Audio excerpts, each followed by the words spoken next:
So over here you can see that I have this particular project right here, and if I were to press the play button you can see the animation over here as well.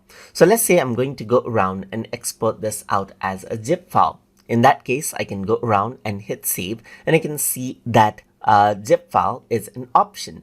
So a zip file actually has all of the individual animation frames right here. So you can go around and select out the frame rate right here. So I'm just going to select 24, and for the size let me select, let's say 1x itself, and you can also include transparency if you want right here. And I'm just going to leave it as it is and hit save as right here.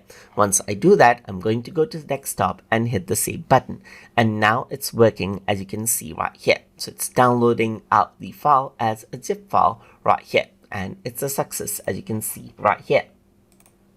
So now I'm just going to go around and move this aside, and you can see the zip file right here. So you can see that there's individual frames of the animation over here. Let me just go around and zoom in, and you don't see anything right now because it's in zip format. So I'm just going to go around and extract this out. So I'm just going to extract this all right here into a folder called Untitled itself, and you can see that it is extracting over here. And now you can see the individual frames of the animation right here. So if you want an animation sequence like this, then you can simply go around and export it out in as a zip file as well.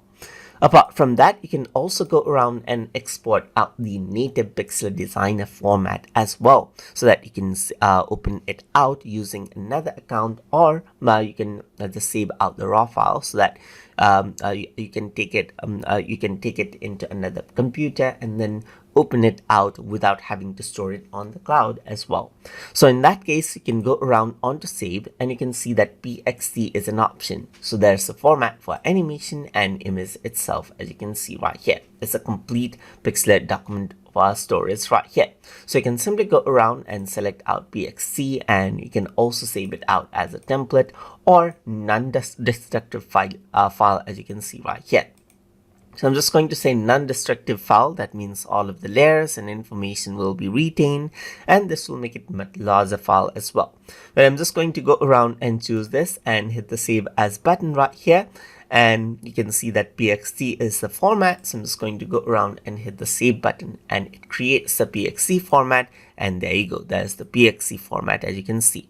But if I were to go around and see, let's say, for example, the properties of this particular file, you can see it's 30 KB right here. It's not too large, but it's larger compared to the files if it were to be saved without using the big file option. So that is how you can export out zip and native PXZ format from Pixlr Designer.